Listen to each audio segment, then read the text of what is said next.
ইতিমধ্যে ভয়াবহ একটি বিষয় দেখা দিয়েছে। ইরানের সাপ্লাই চেন, বিশেষ করে খাদ্য সাপ্লাই চেনে হামলার ঘটনা ঘটেছে। সেটা হচ্ছে যে এরকম যে ইরানের আনজালি সমুদ্র বন্দরে হামলা হয়েছে, যা রাশিয়ার কাছাকাছি অবস্থিত।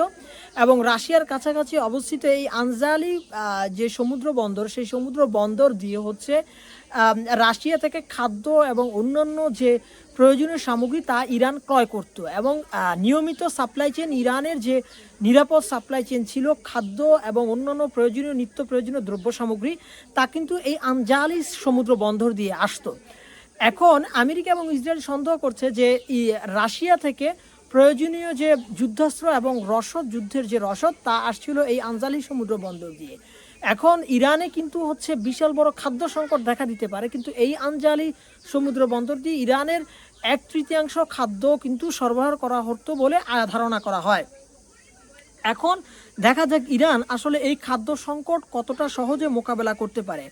আরেকটা বিষয় হলো যে এই ইরানের এই খাদ্য সাপ্লাই চেইনে আক্রমণের বিপরীতে ইরান যা করেছে সেটা হচ্ছে এরকম যে ইরান ইসরায়েলের রাবিয়া নামক একটা বিদ্যুৎ কেন্দ্রে আক্রমণ করেছে, যেটা হচ্ছে 2000 মেগাওয়াট বিদ্যুৎ উৎপাদন করত। এবং আরও একটি বিদ্যুৎ কেন্দ্রে যেটা জানতে পারা গেছে যে সেই বিদ্যুৎ কেন্দ্রে আক্রমণ করেছে। এবং এই বিদ্যুৎ কেন্দ্রে আক্রমণের ফলে মনে করা হচ্ছে যে ইসরায়েলের বহুলাংশে বিদ্যুৎ উৎপাদন করার ক্ষমতা হ্রাস পাবে। একটি বিষয় এখন যেটা দেখা যাচ্ছে, যদি এই পরিমাণ বিদ্যুৎ উৎপাদন হ্রাস পায় তাহলে এই হ্রাসকৃত বিদ্যুৎ উৎপাদন দিয়ে আসলে যুদ্ধ পরিচালনার সক্ষমতা কিছুটা হলেও ইসরায়েলের কমে যেতে পারে। এখন এই যুদ্ধ পরিচালনার সক্ষমতা যদি কমে যায় তাহলে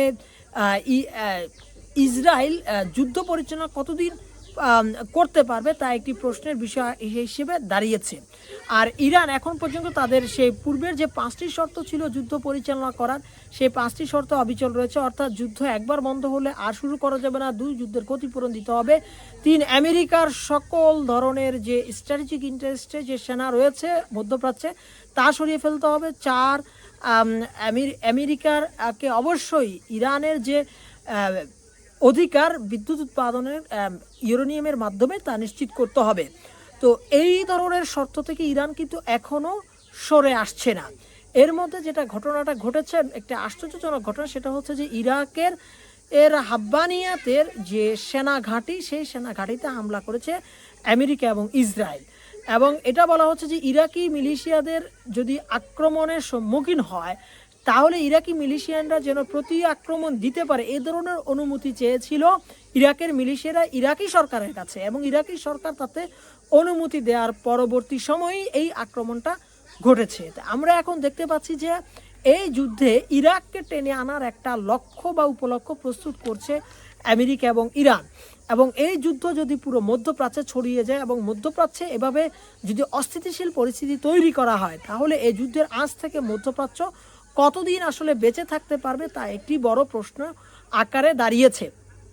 এবং ইরাকের যে সেনা ঘাঁটিতে হাব্বানিয়া সেনা ঘাঁটিতে আক্রমণ হওয়ার পরে যে ইরাকের সংসদের ডেপুটি স্পিকার একটি প্রস্তাব এনেছেন যে ইরাকে অবস্থিত সকল সেনা ঘাঁটি, আমেরিকান সেনা ঘাঁটি প্রত্যাহার করে নেওয়ার জন্য। এখন পর্যন্ত তা প্রস্তাবটি পাশ হয়নি আমরা যা জানতে পেরেছি। তো এর ফলশ্রুতিতে দেখা যাচ্ছে ইরাক এবং আমেরিকা এবং ইসরায়েল একটা মুখোমুখি অবস্থানে চলে যাচ্ছে। এবং এই যুদ্ধের আঁচ শুধুমাত্র ইরানে সীমাবদ্ধ থাকছে না, ইরাকেও গিয়ে এই যুদ্ধের আঁচ লাগছে।